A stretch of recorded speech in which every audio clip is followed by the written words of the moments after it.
NEET मामले की सुनवाई सुप्रीम कोर्ट में अब 18 जुलाई को होगी। अदालत ने 7 दिनों के लिए सुनवाई टाल दी। आज ही सीबीआई ने अपनी सीलबंद रिपोर्ट अदालत के सामने सौंपी। इससे पहले सरकार और एनटीए अपना पक्ष अदालत के सामने रख चुके हैं। केंद्र सरकार ने अपने हलफनामे में नीट परीक्षा में बड़े पैमाने पर धांधली की संभावना से इनकार कर दिया। साथ ही सरकार फिर से परीक्षा कराने के पक्ष में नहीं है। हलफनामे में सरकार ने कहा कि बड़े पैमाने पर धांधली के सबूत बिल्कुल नहीं है, न ही स्थानीय स्तर पर अभ्यर्थियों को लाभ पहुंचाने के कोई साक्ष्य हमें मिले हैं।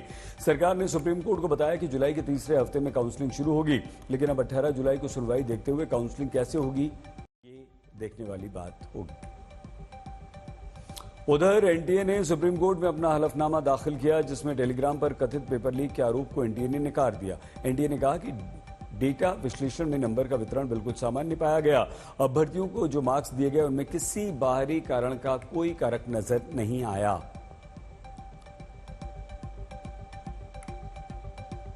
ये कि अब तक की जितनी कवायद है उसको लेके क्या सोचते हैं आप लोग? देखिए, आज तो हम ये सोच के आए थे कि आज हमारी हियरिंग हो ही जाएगी, लेकिन आई थिंक किसी कारणों से चीफ जस्टिस बिजी थे, जिस वजह से लंच के बाद हियरिंग नहीं हुई। तो अब उन्होंने नेक्स्ट थर्सडे की डेट फिक्स की है। बट हाँ, ये भी था कि हमारे रिप्लाई जो है वो हमको कल रात में रिसीव हुआ है। एक यूनियन का रिप्लाई आज सुबह मिला है, तो हमको भी थोड़ा सा तैयारी के लिए वक्त चाहिए था। तो अब आप लोगों को वक्त मिल गया है, तो अगले ये तो तय है कि अब 18 तारीख को जो सुनवाई होगी वो निश्चित रूप से बिल्कुल उसमें कोई टलने के आसार नहीं है। बाकी ये है कि हम लोग अपनी तरफ से भी कुछ तथ्य इकट्ठे कर रहे हैं। तो जो इस यूनियन ने और एनटीए ने अपना रिप्लाई फाइल किया है, उसमें हम भी अपना एक रिजॉइंडर फाइल करने के लिए विचार कर रहे हैं। और जो कंपाइलेशन आप सारे लोगों को, सभी लोगों की याचिकाएं करना चाहिए था, उसके लिए हो गया या उसके लिए अभी और टाइम मिला तो उसको और फिनिश? देखिए, अगर हमें टाइम मिल गया है तो हम उसको थोड़ा सा ये रिप्लाई वगैरह जो भी हमारे पास आया है वो सारे तथ्य डाल के उसको हम एक प्रॉपर तरीके से कोर्ट के सामने पेश करना चाह रहे हैं। हमारे साथ याचिकाकर्ताओं के वकील धीरज सिंह जी हैं। धीरज जी, तीनों हलफनामे या कहें तो सीबीआई की स्टेटस रिपोर्ट और बाकी सरकार और एनटीए का हलफनामा दाखिल हो चुका है जवाबी, तो इसको तीनों में ये केंद्र सरकार और एनटीए मान रहे हैं कि लीकेज हुआ है लेकिन थोड़ा हुआ है, यानी ये तो मान रहे हैं कि खीर के पतीले में नमक गिरा है लेकिन कम गिरा है, जिससे पूरी खीर खराब ना हो और टेस्ट उसका बढ़ गया खीर का नमक डालने से। तो बेसिकली पिछली तारीख पर सबने माना कि पिछली तारीख तक सरकार का स्टैंड, एनटीए का स्टैंड ये था कि लीक का जो है वो बड़ा छोटे एक्सटेंट पे लीक हुआ है, जिसका एग्जामिनेशन पे बहुत इम्पैक्ट नहीं पड़ रहा।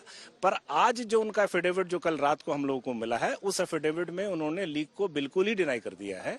और यहाँ तक कि पटना वाले लीक केस में, जो कि जिसमें पहले बिहार पुलिस उसकी इन्वेस्टिगेशन कर रही थी और जिसको सीबीआई ने टेक ओवर कर लिया और उसमें काफी सारे अरेस्ट और डिस्क्लोजर्स और सब कुछ हुए हैं, उसको भी आज अपने एफिडेविट में एनटीए ने बोला है कि पटना में भी कोई लीक नहीं हुआ है। लीक नहीं हुआ तो गिरफ्तारी किन लोगों की हो रही है? इसमें दो चीजें हैं, एक तो लीक इन्होंने लीक नहीं किया तो किसने किया, और दूसरा अगर लीक नहीं हुआ तो गिरफ्तारी का क्या मतलब? अब बिल्कुल गिरफ्तारी का, अगर लीक ही नहीं हुआ है तो जितने भी लोग अरेस्ट करे गए हैं, रोज अखबार में हम पढ़ रहे हैं कि कोई दिल्ली से अरेस्ट हो रहा है, कोई पटना से हो रहा है, कोई बंबई से अरेस्ट हो रहा है, तो वो अरेस्ट किस वजह से करी जा रही है? तो बेसिकली सरकार इसमें छुपा रही है, क्योंकि पिछली तारीख पर जो सवाल पूछे गए थे, इवन कोर्ट ने यहाँ तक प्रोसेस भी समझने की कोशिश करी थी कि पेपर बनने से लेके छपने से लेके डिस्ट्रीब्यूशन तक लेके है, उस पे सिंपल सा एक सिर्फ प्रोसेस बताया गया है। और अगर उस प्रोसेस पे और अगर एनटीए के एफिडेविट को मान ले कि वो प्रोसेस ना तो ब्रीच हुआ और ना कभी ब्रीच हो सकता है,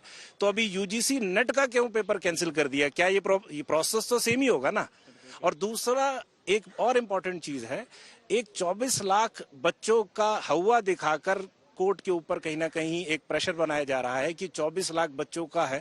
लेकिन अगर मैं आपको एक फिगर दूं कि उन 24 लाख बच्चों में जो क्वालिफाइंग मार्क्स था वो 164 का ना, 720 में से जो 164 है वही क्वालिफाइंग है। तो अगर आप उसको काउंट करते हैं तो सिर्फ 13 लाख ही बच्चे हैं। और अगर हम, एक और बड़ी इंपॉर्टेंट चीज है कि अगर हम और ऊपर जाते हैं, अगर 1 लाख रैंक तक जाते हैं, 560 नंबर तक जाते हैं, तो वो 1,39,000 बच्चे हैं। 560 नंबर वाले को कहीं कोई एडमिशन नहीं मिल रहा है। तो अगर 560 से ऊपर वाले का भी 1.5 लाख का भी एडमिशन करा लिया जाए, क्योंकि जिसका रैंक ही नहीं आया वो तो कोई बहुत इंपैक्ट नहीं डाल रहा है। तो अगर 500, क्योंकि पर्पस सर इस सारी पिटीशंस का, सबका पर्पस ये है कि जो डिजर्विंग लोग हैं वो लोग आए।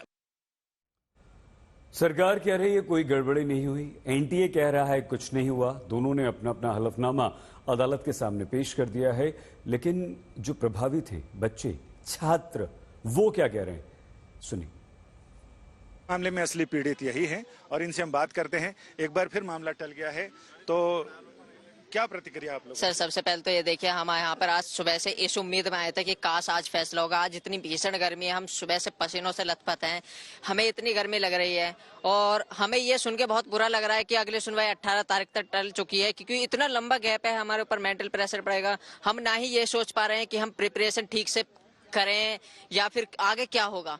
इस चीज के लिए हमारे ऊपर मेंटल प्रेशर बहुत है और ऐसे ही अगर डेट मिलती गई 18 के बाद और बढ़ी तो हमारा एग्जाम कब होगा, फिर काउंसलिंग कब होगी, हमारा सेशन कब स्टार्ट होगा। सबसे पहले तो हम चाहते थे कि जो भी डिसीजन आना है, चाहे फेवर में आए या नहीं, आज ही कंप्लीट हो, क्योंकि टाइम बहुत ज्यादा जा रहा है।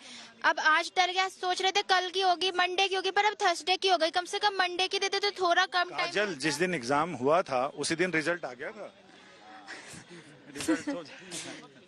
सर, जिस दिन एग्जाम हुआ उसी दिन पता चल गया था कि पेपर लीक है। उस दिन हमें ये पता था कि लीक हो गया है ये पेपर। पता चला था रिजल्ट। जिस दिन सुनवाई होती है उस दिन रिजल्ट उस दिन कैसे आएगा? हाँ जी, अनवी गुप्ता सर। अनवी, आपका रैंक क्या रहा था? सर, मेरे मार्क्स 657 है और मेरी रैंक 23,643 है, रिवाइज्ड जो है आज रैंक। बड़ी उम्मीद से सारे लोग आए थे यहाँ पे।